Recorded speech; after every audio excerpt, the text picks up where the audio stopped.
मुख्यमंत्री कार्यप्रशिक्षण योजनेअंतर्गत मुख्यमंत्र्यांनी केलेल्या घोषणेप्रमाणे सरसकट सर्व लाभार्थ्यांना नियुक्त करा अशी मागणी घेऊन तुकाराम महाराजांनी 5 तारखेचा अल्टिमेटम राज्य सरकारला दिला होता। तो आज 5 तारखेचा अल्टिमेटम संपलेला आहे।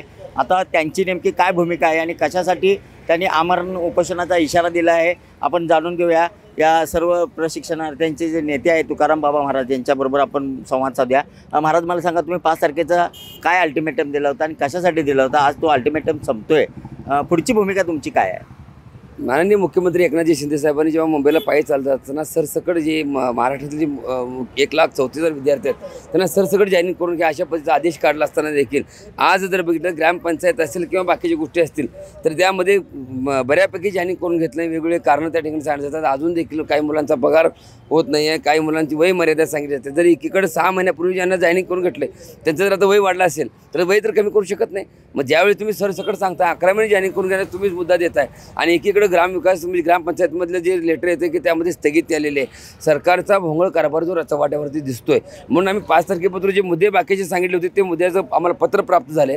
त्या पत्रामध्ये उघड सांगितले की त्यांनी की तुम्हाला 5 महिने स्थगित जे ग्रामपंचायत जी आहे त्याला स्थगित दिलेले आहे, पण बाकीच्याला शिलता त्यांनी केलेली आहे। जर समजा एकीकडे सरकार अशा पद्धतीने करत असेल, तुमच्या जर ताळमेळ लागत असेल तर एक न सुटणारा कोड आहे। महाराष्ट्रामध्ये चंदीगड आहे, त्याचबरोबर रायगड जिल्हा आहे, अनेक ठिकाणी ग्रामपंचायतची जी मुलं आहेत त्या मुलांना 1.5 महिन्यापूर्वी जॉईनिंग करून घेतलं आहे आणि तरी देखील जॉईनिंग करून घेतले त्यांचा पगार देखील अद्याप झाला नाही। काही मुलांचा 6 महिन्यापासून पगार झालेला नाही, काही मुलांचा 5 महिन्यापासून झाला नाही। मग मला सांगा, लाडका भाऊ म्हणून तुम्ही ही योजना आणली, त्या मुलांना फक्त निस्ता तेवढ्या निवडणुकीपुरतं मर्यादितच ह्या गोष्टी सगळ्या केल्या होत्या का? यांचा पगार वेळेवर होणं गरजेचं आहे। या मुलांना जे हक्काची भाकर आहे ती त्या ठिकाणी प्राप्त होणं गरजेचं आहे। जी ग्रामपंचायतमध्ये जी मुलं काम करतात त्या मुलांना आहे त्या ठिकाणी काम उपलब्ध होणं गरजेचं आहे। 11 महिन्यानंतर पुढं काय हाही न सुटणारं कोड आहे। हेच जर कोडं सुटत नसेल, मुख्यमंत्री साहेबांनी सांगितलेलं मान्य होत नाही। म्हणजे जे आर एकीकडे जे आर सांगितलं जाते त्या जे आरमध्ये उल्लेख केला जातो की तुम्हाला स्थगिती दिली आहे म्हणून, मग कशाला कारण असतात त्या मुलांना हडपड करायला लागतं, कशाला त्यांना वेळ घालावा लागतं? तुम्ही त्या ठिकाणीच्या पद्धतीने तुमचं मत असं आहे की मुख्यमंत्र्यांनी लाडका भाऊ म्हणून जी घोषणा केली होती आणि 5 महिन्याची मुदतवाढ ज्या प्रशिक्षणार्थ्यांना दिली होती त्या सर्व प्रशिक्षणार्थ्यांना समाविष्ट केले, नियुक्त केलेल्या आहेत का? आणि नियुक्त केले असेल तर त्यांच्या पगार आता वेळेवर होतात का? मग कोणते लोक लाभार्थी राहिलेले आहेत की त्यांना नियुक्तीपत्र दिलेलं आहे किंवा दिलेलं नाही आहे? एक म्हणजे पहिली गोष्ट, शिक्षक जे विभाग आहे त्यांना नियुक्ती दिलेली गेली नाही, त्यांना या महिन्यात नियुक्ती करतो म्हणून सांगितलं। त्यानंतर जे ग्रामपंचायत विभाग आहे त्यामध्ये नियुक्ती केलेली गेलेली नाही आहे। ह्या मुलांचा पगार देखील अद्याप अजून झालेला नाही आहे। मग हे फक्त आणि फक्त निवडणुकीपुरतं होतं का? हे न सुटणारं कोड आहे। मग मला सांगा, मुख्यमंत्री साहेबांनी जर एकीकडे घोषणा केलेली आहे की पुन्हा मिळणार नाही, पुन्हा तुम्हाला देणार नाही आम्ही, पण आता 5 महिने मुदतवाढ दिलेली आहे, मग मुदतवाढ जर तुम्ही दिली असेल तर मग मला आपल्याला विनंती आहे की मग सरसकट का घेत नाही?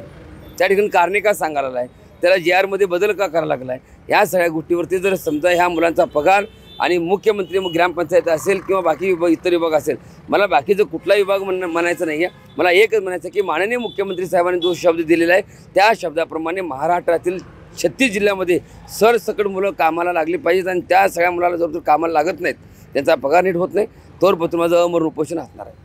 ग्रामपंचायतीच्या सुद्धा काही नियुक्त्या राहिलेल्या आहेत असंही तुम्ही मगाशी बोलताना सांगितलं। त्याचबरोबर ग्रामविकास मंत्र्यांच्या संदर्भात सुद्धा तुम्ही आक्रमक भूमिका घेतलेली आहे। काय भूमिका आहे तुमची? आमचे ग्रामविकास मंत्री जे आहेत माननीय विजयकुमार गोरे साहेब यांच्या दारामध्ये जाणार आहोत असाही आम्ही या ठिकाणी इशारा देतोय।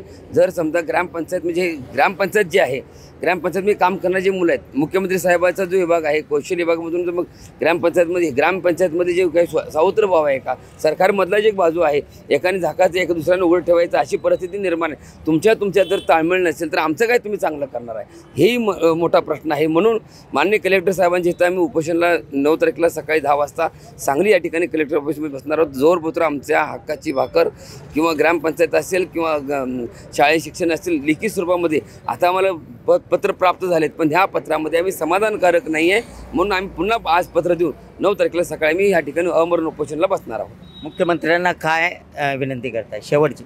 शेवटची विनंती माननीय मुख्यमंत्री साहेबांनी जो दिलेला शब्द आहे, माननीय तत्कालीन मुख्यमंत्री एकनाथजी शिंदे साहेबांनी सुंदर स्कीम त्यांनी चांगली आणली, मुलांच्या भवितव्यासाठी चांगली आणली आणि लाडका भाऊ योजना आणली. त्या अनुषंगाने महाराष्ट्रातील 1,34,000 विद्यार्थ्यांनी जीवाचं रान करून त्या निवडणुकीच्या काळामध्ये त्यांना सहकार्य केलं. बाकीच्या गोष्टी झाल्या गेल्या, पण त्या मुलाला जो शब्द दिलेला आहे त्या ठिकाणी काम करतात.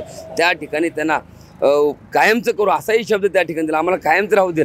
पण आहे त्या मुलांना कॉन्ट्रॅक्ट बेसवरती देखील जर तुम्ही घेतलं तर तुमचा फोटो देवाऱ्यामध्ये देव बाजूला काढून ठेवून तुमचा फोटो या तिघांचा ब्रह्मा विष्णू महेश या तिघांना नाव देऊ आणि त्या ठिकाणी एकनाथजी शिंदे साहेब, माननीय देवेंद्रजी फडणवीस साहेब, माननीय अजित पवार साहेब यांचे फोटो तिरदेव असे देव म्हणून त्या ठिकाणी देवाऱ्यावरती ठेवून सकाळ संध्याकाळ 2 टाईम नित्यनेमाने त्यांची आरती करू. नक्कीच आपण पाहू शकता येणाऱ्या 9 तारखेपर्यंत राज्य सरकारनं जर जे लाभार्थी आहेत त्यांना सरसकट नियुक्तीपत्र देऊन जॉईनिंग जर केलं नाही तर 9 तारखेपासून ग्रामविकास मंत्री जयकुमार गोरे यांच्या घरासमोर किंवा जिल्हाधिकारी कार्यालय सांगली यांच्या दालनात या ठिकाणी आमरण उपोषणाचा इशारा तुकाराम बापा महाराज यांनी दिलेला आहे.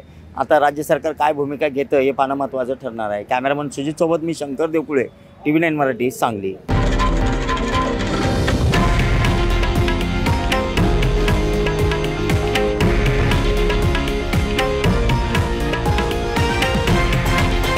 हे आहे देशातील नंबर 1 न्यूज नेटवर्क आणि आपण पाहत आहात TV9 मराठी, एकमेव.